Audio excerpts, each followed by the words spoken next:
మీ ఎలాంటి వ్యాపార ప్రకటనలకైనా వెంటనే మా ఛానల్ సంప్రదించండి. ఓం నమ శివాయ నమ. ఓం శ్రీ మాత్రే నమ. ఓం వనదుర్గాయ నమ. శ్రీ సమ్మక్కాయ నమ. శ్రీ సారలమ్మాయ నమ. జై దుర్గాదేవాయ నమ. ప్రజలందరికీ నమస్కారము. 2026 మే నెల మీనరాశి ఫలితాలు. ఈ మీనరాశిలో ఉండవలసిన వాళ్ళందరికీ అదృష్ట బలము, జీవిత బలము, స్థాన బలము, యోగ బలము, పూజ బలము, పొందన బలం. మరి ఎన్ని రోజుల నుంచి కష్టపడ్డా కూడా వీళ్ళకి స్థానంలో అనేది అనుకూలం లేకోకుండా ఉండట. అంటే ఇంట్లో ఇంట్లో తిరుగుతూ ఉంటారు, కష్టపడుతుంటారు, అందరూ సంపాదిస్తారు, కానీ ఆ ఇంట్లో డబ్బు నిలబడదు. మరి ఏదో ఒక ఇల్లు కొనుక్కోవాలనుకుంటారు, కానీ దాన్ని కొనలేకపోతుంటారు. మరి వాళ్ళ ఇంట్లో ఉండాల్సిన కొన్ని కర్మ ఫలాలు, గ్రహ ఫలాలు, దోష ఫలాల వలన చేతికాడుకు వస్తుంటాయి, చేజారిపోతుంటాయి. మరి వాళ్ళ జాతక యోగంలో స్థానం కట్టుకుంటారు, కానీ ఆ కట్టిన ఇల్లు కూడా వాళ్ళ కుటుంబ సమస్యల వలన, లేనిపోయిన కారణాల వలన, లేనిపోయిన కొన్ని చిన్న సమస్యల వలన, కొన్ని మధ్య వాళ్ళ మాటలు విని వేరే చెడు వ్యసనాలకి కొంచెం దూరం అయిపోతుంటారు. దానివల్ల ఆ ఇంట్లో ఉండాల్సిన ఆ స్థానం కూడా వాళ్ళు కోల్పోతారు. వాళ్ళు కష్టపడ్డ కట్టుకున్న ఇల్లు కూడా పోగొట్టుకొని మళ్ళీ యథావిధిగా మళ్ళీ నిలబడి మళ్ళీ ఇల్లు కావాలి కష్టపడాలి, సంపాదించాలి, సాధించాలనేది ఆరాటం పడుతుంటారు. మరి ఎంత ఆరాట పడ్డా కూడా వీళ్ళకి చెడమ తీరిక ఉండదు, దమ్మె ఆదాయం ఉండదు. ఏ కార్యక్రమం చేసినా, ఏ పని చేసినా మనశ్శాంతి అనేది ఉండదు. కాబట్టి ఒకరికి ఏదో మంచి లైఫ్ ఇవ్వాలనుకుంటారు. ఏమీ లేని వాళ్ళని మనం పట్టుకొని వాళ్ళకి ఏదో లైఫ్ ఇచ్చి కుటుంబాన్ని బాగు చేయాలని మీరు అనుకుంటారు.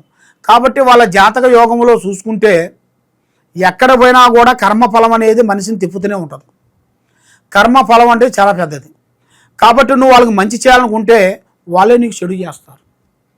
కాబట్టి అలాంటి టైం రాకముందే కొద్దిగా జాగ్రత్తలు పడాలి, మంచిగా ఆలోచన చేసుకోవాలి, కుటుంబాన్ని ముందుకు తేవాలి అని మీరు ఎంతగా ఆలోచన చేస్తుంటారో, మరి మీరు కష్టపడేది మీ కుటుంబాన్ని గురించే కదా మీరు పోరాటం చేసేది. మీరు ఒక్కడే బాగుండాలని కాదు కదా, కుటుంబంలో అందరూ బాగుండాలి, దాంట్లో మనం ఉండాలి, అందరూ పైకి రావాలని అనుకుంటాం. కానీ ఈ గ్రహాలను కూడా మనం కొన్ని తెలుసుకునేట్టుకైతే ఆ గ్రహాలకి ఎక్కడెక్కడ శాంతం చేయాలో ఆ గ్రహాలకి ఎప్పుడు శాంతం చేసి కడితే అప్పుడు మీకు కుటుంబానికి అభివృద్ధి పెరుగుతుంది, మనశ్శాంతి కలుగుతుంది, లక్ష్మి నిలబడుతుంది, చేసే కార్యక్రమాలు ముందుకు అవుతాయి. మరి ఎన్ని రోజుల నుంచి మీరు అనుకున్న కోరికలు, చేసే కార్యక్రమాలు, కొన్ని అనుకున్న మొక్కులు కూడా కొన్ని మీరు లేట్ చేసిన దానివల్ల, మొక్కులు మొక్కి చెల్లించుకోకుండా ఉండదాని వల్ల ఇలాంటి కొన్ని ఇబ్బందికరమైన సమస్యలు మీకు ఎదురవుతుంటాయి. అలాగ సమస్యలు మీకు రాకోకుండా ఉండాలి అంటే మీరు కొద్దిగా జాగ్రత్తలు అనేది కొన్ని పాటించాలి. మానసికమైన ఒత్తిడి, నమ్మిన వాళ్ళు మోసం చేయటం, ఏ కార్యక్రమం చేసినా చికాకులు, లక్ష్మి నిలబడుకోకుండా ఉండటం, నరఘోష ఎక్కువగా ఉంటుంది. మరి వీళ్ళకి విద్యా రంగంలో చూసుకుంటే మంచి విద్య, పెద్ద పెద్ద అవకాశాలు, పెద్ద పెద్ద పనులు అభివృద్ధికి వస్తాయి. విదేశాల ప్రయాణాలు ఎక్కువగా కనబడుతున్నాయి. మరి ఇలా జాతక యోగములో స్త్రీ నుంచి అదృష్టం బాగుంటుంది, ఒక స్త్రీ నుంచి అదృష్ట యోగం అనేది కలిసి వస్తుంది. కాబట్టి ఎక్కువగా స్నేహం అనేది తగ్గించాలి. అన్నదమ్ముల మధ్యలో కూడా వీళ్ళకి కొన్ని లేనిపోయిన సమస్యలు కొంచెం ఎదురవుతుంటాయి. బంధుమిత్రులు, అక్కజల్లిల మధ్యలో స్థిరాస్తులు, భూములు కానీ ఇల్లు కానీ స్థిరాస్తుల మధ్యలో కొంచెం రావాల్సింది మనకి రానికోకుండా, మనకు దక్కేది దక్కనీకోకుండా చేస్తుంటారు. ఎందువల్ల ఇలా జరుగుతుంటాయి. మరి కుటుంబంలో మనశ్శాంతి తక్కువగా ఉంటుంది. పిల్లలకి ఒకరు కాకపోతే ఒకరికి ఆరోగ్య సమస్యలు రావటం, మనసు శాంతిగా ఉండకోకుండా ఉండటం, మరి ఎంత కష్టపడ్డా, ఎంత డబ్బు సంపాదించినా ఆ ఇంట్లో డబ్బు నిలబడుకోకుండా ఉండటం, మరి ఆ ఇంట్లో కొంత చెడు గ్రహాలు అనేది తిరుగుతుంటాయి. మరి ఆ చెడు గ్రహాల వలన వాళ్ళ మైండ్, మనసు, ఆలోచన, త్రికార శుద్ధి కరెక్ట్గా ఉండకోకుండా మనసు ఒక దుక్కున, పని ఒక దుక్కునగా ఉంటుంది. కాబట్టి మీరు ఏ కార్యక్రమైనా, ఏ పనైనా కానీ తొందరపడి ఏది చేయొద్దండి. పెద్దవాళ్ళ ఆశీర్వాదం తీసుకోండి. ఆరోగ్య సమస్యలు ఎక్కువగా కనబడుతున్నాయి. ఈ ఆరోగ్య సమస్యలు మీ తల్లిదండ్రులకు కానీ మీకు కానీ కొంచెం హెల్త్ ప్రాబ్లమ్స్, కొంచెం రక్తపోటు లాంటిది, మెయిన్గా హార్ట్ ప్రాబ్లం లాంటిది, మరి నరాల వీక్నెస్, ఇలాంటి కొన్ని సమస్యలు కొంచెం ఎదురొచ్చే మార్గాలు కొన్ని కనబడుతున్నాయి. మరి ఇలాంటి సమస్యలు వచ్చే ముందే అతి జాగ్రత్తలు మీరు కొన్ని పాటించినట్టుగైతే తప్పకుండా మీరు ఆరోగ్యాన్ని కాపాడుకునేట్టుగా అవుతారు. మీ మీ లైఫ్లో, మీ కెరీర్లో మీరు అనుకున్న దాన్ని సాధించగలుగుతారు. కాబట్టి మీరు ఏది చేయాలన్నా, ఎడుపోవాలన్నా కూడా ఇప్పుడు టయాలు కొంచెం అనుకూలంగా లేని దాని వలన 3 గ్రహాలు ఘోషిస్తున్నాయి.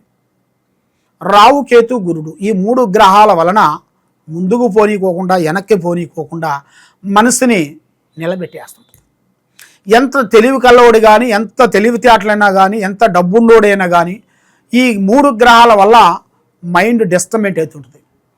ఇంట్లో ఒకరి మాట ఒకరికి మనశ్శాంతి లేకోకుండా, ఒకరి నుంచి ఒకరికి డిస్టర్బెంట్ కావటం, ఏ కార్యక్రమం చేసినా ఏదో ఒకటి దెబ్బ తినటం, లేనిపోయిన చిక్కులు తెచ్చుకోవటం, లేనిపోయిన విధానాలు చేసుకోవటం, ఇలాంటి సమస్యలు చాలా వరకు ఎదురవుతుంటాయి. కాబట్టి మీరు ఎవరెవరినో నమ్మి మీ కుటుంబాన్ని అల్లరి పాలు చేసుకుంటారు. మరి వ్యవసాయంలో కూడా, బిగినింగ్స్లో, రియల్ ఎస్టేట్లో, మరి మీరు చేయాల్సిన కంపెనీ దాంట్లో కానీ, బిగినింగ్స్లో కానీ మీరు కొంత మార్పులు రాబోతున్నాయి, చేంజెస్ రాబోతున్నాయి. ఈ నెల 21వ తారీఖు నుంచి నూతన పనులు, నూతన కార్యక్రమాలు అభివృద్ధిగా వచ్చే మార్గాలు ఉన్నాయి. కాబట్టి మీరు ఎన్నో రోజుల నుంచి ఒక బిగినింగ్స్ పెట్టుకొని దాని గురించే పోరాడుతుంటారు. కానీ ఆ బిగినింగ్స్లో మనకి ఇలా ఉన్నది, దీనికి ఏమి చేస్తే మనం బాగుంటాము అనేది ఒకటి తెలుసుకోకోకుండా అదే కంటిన్యూ చేస్తుంటారు. ఇక బాగుపడతాం, నెక్స్ట్ ఇయర్ బాగుపడతాం అన్నట్టుగా దాన్నే మీరు ఫాలో అవుతుంటారు.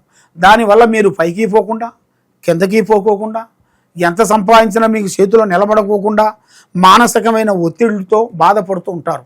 కాబట్టి ఒక సమస్యలో మీకు జరుగుతున్నది అంటే దాని గురించి మనం తెలుసుకొని దానికి ఏ గురువు దగ్గరికి వెళ్ళాలి, ఏ పూజారి దగ్గరికి వెళ్ళాలి, ఎలా పోతే మనకి సమస్య తీరుతుంది, ఏ విధంగా పోతే మనకు బాగుంటుంది అనేది దాన్ని తెలుసుకొని, పెద్ద గురువులతోని మీరు తెలుసుకొని దానికి ఒక మార్గాన్ని మీరు గ్రహించినట్టుగైతే తప్పకుండా మీలో ఉన్న సమస్యను కానీ కొంచెం తీసేశారనుకోండి, తప్పకుండా మీరు ఒక స్థాయికి రాగలుగుతారు. అనుకున్నది తప్పకుండా సాధించగలుగుతారు. మరి ఎక్కడెక్కడో పోయి మీరు జ్యోతిష్యం చెప్పించుకొని నిరాశ చెంది ఉన్నారు. కాబట్టి తప్పకుండా ఈ కింద ఉండాల్సిన నెంబర్కి నాకు ఒకసారి సంప్రదించినట్టుగైతే మీ పేరుని బట్టి, సమయాన్ని బట్టి, జాతకాన్ని బట్టి ఎలా ఉంది, ఎలా నడుస్తుంది, ఏమిటా అనేది చూసి చెప్పగలుగుతాం. తప్పకుండా ఈ కింద ఉండాల్సిన నెంబర్కి సంప్రదించండి. సర్వో జనా సుఖినో భవంతు. ఓం నమః శివాయ నమః.